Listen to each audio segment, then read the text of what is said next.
Monday Mornings with Matt and Kevin. These two will debate real life issues from a Catholic perspective every Monday at 9 a.m. Eastern. Make the world Catholic again. Well, good morning, everyone. It's a lovely Monday morning, right? Though actually, well, Matt and I'm recording this on a Sunday afternoon, evening that's been actually kind of stressful. So I'm just imagining all you guys sitting there on just a peaceful, calm Monday morning. Don't have anything to do, just laying in bed. Knowing that you don't have to get up anytime soon. That's one of the best feelings, isn't it, Matt? I haven't felt that since I had kids, pretty much. But that feeling when you're laying in bed, you're like, I don't have anything. I can get up and whenever, kind of, and you just kind of sit there and you can rub your feet on your sheets, and it's like, man, it just feels good to be alive, good to sleep, and it's cool and crisp. Outside. Yeah, and comfortable and just. You know what my job is today? I'm going to watch the whole Lord of the Rings trilogy and eat pizza. Or sports highlights that you've watched 20 times already. I need one more angle of that. Like the Yankees losing. Man, they're down 0-2. They're down. That's the worst. Kev. That it's like I hate both teams, so it's and I hate the Dodgers for me.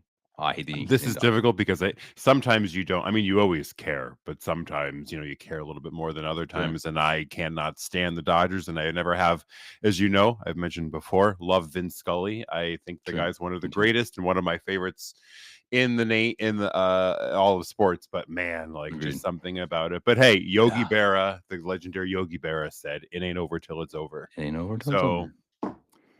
There's time for the and it was two games in LA too, right? So and both were winnable by the Yankees, and they lost both. So just a great start for us here. But there's time. There's time. Oh, sports. My Nuggets start out 0-2. It's not that my fantasy football team is terrible. The Broncos are pretty good. That's been the one plus side to my sports here. Everything else is just miserable. I'm just like, and it's one of those things that's kind of funny. I was just thinking about that. It's okay, when the politics end in just over a week now, which is crazy. It's not going to end, but you know what I mean. It's going to be kind of like it's going to really slow down, and people are going to like either it's going to be Trump or Kamala, and okay, it is what it is, and if it's Kamala, we'll probably go to war and we're all going to die. But, otherwise it's, life is normal. But, you just kind of think it's like, okay, what did we do before this? What did we do before my brain was taken up so much with political, nonsense? And I think it doesn't. Sorry, you were finishing the point there. It doesn't help that social media has this stuff at our fingertips. I mean, I told myself just the other day not to look at it, not to think about it, not to really get invested in it. And maybe about an hour later, I was digging deep into so true. Like, Kevin, I'm not going to argue. I'm not going to argue with any of the black pillars. I'm not going to argue with anyone who doesn't want to vote. I'm not going to do it. I'm not going to do it. 2 minutes later, you guys are all morons, and it really is. And I'm terrible, but and the other guys are too. So it's not just me, but I'm definitely part of the problem. And it is kind of one of those things like, what is the solution? Is there just no solution? Is it just people have different worldviews and that's fine? I mean, that's kind of what I'm coming to grips with. It's like, I'm just not going to be bothered by it anymore. Who cares? If they want to believe the world's ending and there's no hope for mankind, then okay, good for them. Yeah. And people are always going to think like that. People are always going to have their views, their opinions, their thoughts, and we're never going to agree on everything. So, like the Yankees are terrible. And I don't like them. So. or Thanksgiving dinner. It's actually a good question. We wanted to talk about cola today. Soda. Who would have thought? What's your favorite soda, man? What'd you go to? I've changed over the years. I mean, I would go. Well, I don't want to spoil it before I read this whole thread, which is really, really neat. But I had a time where I really liked Mountain Dew, and me too. Code Red. That was like a Midwestern thing, right? I think was Iowa considered the Mountain Dew capital of the world or something weird? Oh, interesting. I'm pretty sure. It was a political thing. I think in 2000 and was it Mike Huckabee? It might have been. Remember him? That's it might have been. It might have been Mike Huckabee loves Diet Mountain Dew, and that was to kind of pull at the heartstrings of Iowans and see how far. There are a lot of overweight people in the Midwest too, so there might be a connection. No, I mean, I remember though, like seriously, drinking Code Red is one of my best. That's one of my best memories of the childhood. That's a soda. Oh, you don't remember? It's Red Mountain Dew. Oh, it was so good, man. It's like Oh, this maybe, slightly maybe, slightly maybe, maybe, cherry, I think maybe. maybe. I don't know if I've I had haven't it. had it in 15 years or something, or 20 years. Oh, I could, but I can still imagine it in my brain how it tastes. Oh, it's so good. I Such good really stuff. stopped drinking soda. I Terrible for really you. don't. Yeah, I mean, I I'll do have it. occasionally. Yeah, right. Yeah. Exactly. Yeah. Do you remember? Now this is again is in the thread that I'd like to read, but something came up. Speaking of the taste of things, w- the whole this is way off topic, but Sounds like a really deep Bobby, philosophical movie. Sorry. it, The Taste of the Things. taste of The Taste of Things things, by Matt. not for Yeah. children under 18. The Yeah, it's Taste of very Things. very in depth. Right. You have to have a PhD to watch. Uh, Exactly.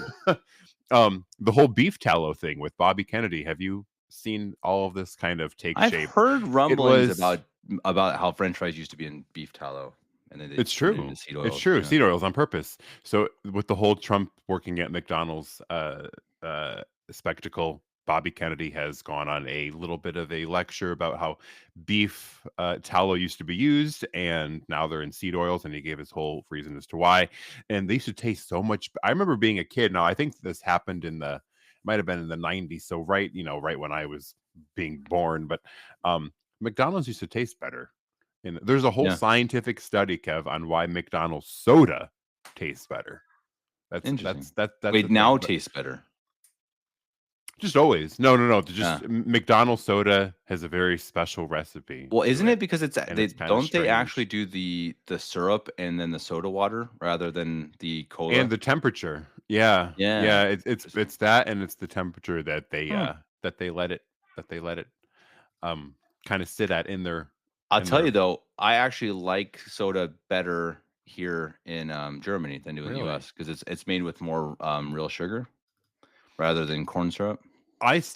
Yeah, I was gonna say that's probably one of the old recipes, maybe an Yeah, I think so. original. It's more I have original no than what they idea do in what the US, real. at least. Yeah. Yeah, most people now who are still alive, like, what? Oh, no, wait, maybe it was later on. But when they changed Coca-Cola and all of that, most people they said it was a drastic change. Well, they took the So cocaine out of it. they I mean, did, of can you course. imagine living in a world where you could just go and just get For cocaine and a kids, little bit yeah, of seltzer, just get 'em a little cocaine. a Like, hey, I cocaine. need a little pick me up, and just chug a little cold cocaine Yep, drink. Not a big yep, deal. yep. Life, man. We what do they say? We live in the ruins of a greater age. We do. We miss the We great do. times We missed the drinking golden era. cocaine, man. We missed the Yeah, yeah. golden era. Well, I saw this thread on Twitter, and I thought it was really neat and something fun to kind of talk about that's not about Trump, Kamala. And so I guess I'll read it. So it's by this author here. Let me just pull it up. His Twitter handle is X. I'm still not in that habit. His handle is Tim J. Carden, Carden, and he tweeted it on October 26th. So if anyone wants to go and look at the thread, the pictures, the videos, all that, it was pretty cool. So this was really, Kev, I thought a really great marketing strategy. And you and I have talked about times about either sports or whatever, just how things are marketed and how people appeal to certain different demographics and use marketing strategies to kind of gain fans and whatnot. So this was really cool. So I'll kind of just read through it here. So in 1975, Pepsi and Coca-Cola went head to head in the greatest marketing battle in history. So Pepsi, what they did was they ran blind taste tests showing people preferred the taste of Pepsi to Coke. So you don't know which one you're drinking. People got a straw. You take a sip of each one, and pretty overwhelmingly, Pepsi was outperforming Coke. So what Coca-Cola did in response nearly destroyed Coke forever. Here's the full story. So he goes So wait, on to say, real quick. Do you think you could yes. tell the difference if you had a blind taste test? Could Oh, you I tell the don't difference? know. I don't I don't know. know. I don't know They either. are distinct. Um, and he brings, I believe he brings this up in the in this thread, but I don't know if I could tell the difference. Interesting. I Yeah, I might. don't I know would either. need to stamp. It's been a while, so I would have to get a They don't really quick sell slurp Pepsi in Germany. of each one. Definitely much Oh, more Coke. Much more Coke. Very, very rarely do you see Pepsi. oh, okay. Yeah. So it says that it started off with Pepsi getting crushed. Coca-Cola's empire seemed untouchable. Their distribution was unbeatable. Their brand was everywhere, but Pepsi's marketing team noticed something interesting. So here's, Kev, kind of what you just asked me. When people, this was from their studies that were conducted. When people could not see the label, they preferred Pepsi to Coca-Cola. But when they saw the bottles labeled, they chose Coca-Cola almost every time. Hmm. So it had nothing to do with the taste of it. It was just what their visuals matched to what they were drinking.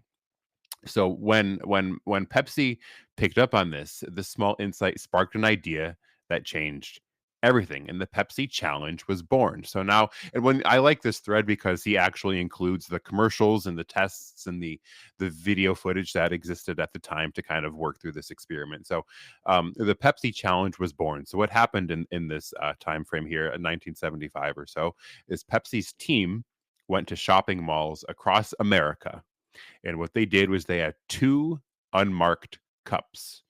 The cameras were rolling, and everyone could see what happened once the label disappeared. And the results shocked the nation. Pepsi was winning. So when people couldn't see at all what they were drinking, they just took a sip.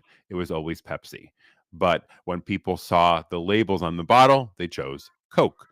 So Pepsi was winning, and then the numbers actually started to prove it. So now here we are at the mall challenge of Pepsi. When people don't know what they're drinking, Pepsi won.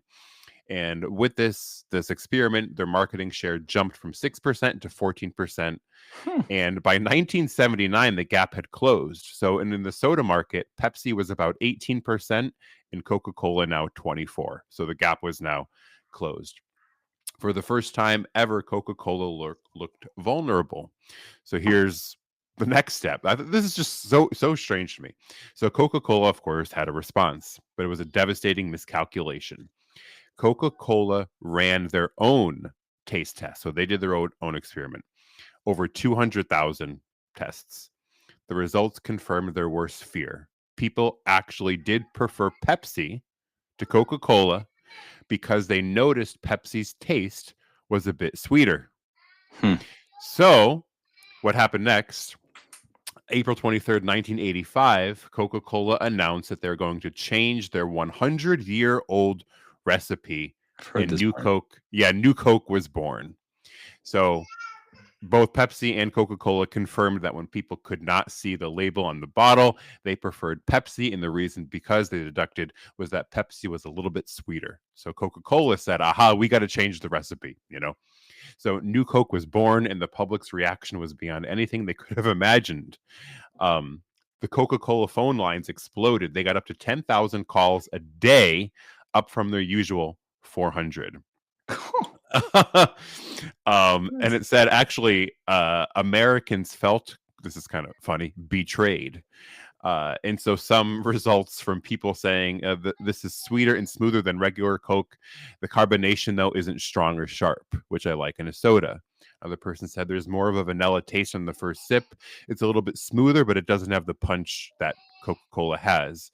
Another one said it tastes like gummy candy shaped like soda bottles. It's almost syrupy, but in a so pleasant way, and just as bad as I remember. So now, Coca-Cola had built more than just a drink.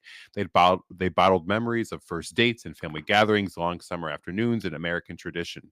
So now with this new Coke, people felt they weren't just losing a taste, they were losing part of themselves. Kev, that line there, imagine if Coca-Cola or anything changes its flavor and you feel like you're losing a part of yourself. I don't think I'm that connected with any type of food. I mean, oh man. No, I'm trying to think. I mean, if they change like all flavors of beer or something in Bavaria, then I might have a little problem. But there you go. There you go. Than that, no, I don't think. No. So after 79 days of chaos, Coca-Cola had to admit defeat on July 11th, 1985. And they have the headline here, which is pretty cool. Peter Jennings was, I think, MSNBC, interrupted General Hospital. Well, it's a flashback soap opera to break the news. The old Coke was coming back, and they called it Coca-Cola Classic. And the public forgave them instantly. The sales of Coca-Cola exploded. The outcry had revealed something powerful. People didn't just like Coca-Cola, they loved it and they'd fight for it. Wow, the brand was stronger than the product itself. Just a little bit more here. Today's branded bottles look completely different. They're not one with TV ads or taste tests. They're one through authentic content and personal connection. And that kind of wraps up the thread there. So I just thought that was really, really cool to read and hear about, because how much, and we've talked about this with sports, how much is more than just what's at face value. There's Hmm. something a bit deeper to it. And I thought it was just pretty neat when people, I wonder what I would prefer if I didn't know what I was drinking. I would be inclined to go with Pepsi, I think. I think I would prefer Pepsi. Interesting. I think I Yeah. preferred it, but I know what those taste testers are experiencing when they don't get the crisp, the fizz, the carbonation. Yeah. That's the good part. But and how important is it? You see, like this is interesting that I just saw that the FC Bayern Munich soccer team, that's one of the biggest brands in the world. I think it's a top 10 brand in the world. Yeah. Certainly a top 10 sports brand. And I saw a post that they spent, I don't remember the amount. I want to say a million, maybe it was 10 million, a lot of money to rebrand, to have a new logo. And it looks exactly the same. It's just literally sharper colors. So you just have a little bit sharper blue, a little bit sharper red, but Yeah. it's the exact same logo because their logo is perfect. It's so well known. They didn't have to do anything. They didn't need to do anything to it, and they shouldn't do anything to it. And it's a really interesting thing to think that how genius, just because you had one person who designed a brilliant logo for Coca-Cola, because that's really what it is, right? And you had marketing, you had commercials and stuff that make people think it's a part of Americana. Mhm. But as you said, that's actually more Right. important than the actual product. That's Right. wild. Yeah. Yeah. And another marketing strategy that I saw somewhere was putting the label. So if you take a product and then you put a sticker new on it, just the word new being on the product changes everything. Like it increases sales, Huh. it increases. It's the exact same thing, the exact same product, the exact same wrapping, the exact same marketing, everything. Just people seeing that it's new, cultivated I'm gonna put a new a sticker on my group. forehead from this Yeah, Kevin's podcast. new. Yeah. Yeah, new Right. And channel. people are, hey, I actually like New this guy now. yeah, the new and improved, New Kevin. Yeah. the It's like, new and wait, improved he Kevin. sounds exactly the same. Yeah, well, I have a sticker. Come on, guys, give me a break. No, it really is. And it's amazing how people obviously figured these things out as they went along. Like, hey, here we're gonna try this and this. You see it all the time, right? The stores have sales, and you actually go in and I work at a grocery store, so I actually can tell when a sale is an actual sale and when a sale Oh, is I not did not know actually a that. sale. And so you really do have sometimes where legitimately they have this, it's the same price, they just say it's a sale and it's Hmm. actually the same. And sometimes of course where you have, it's actually like 50% off. So both happen, but both are realities. I can say that for a fact that it sometimes, yep, it says a sale and it's not. They Huh. are lying and they just want you to buy their product. And it's a, but I would say that that's the minority of the times.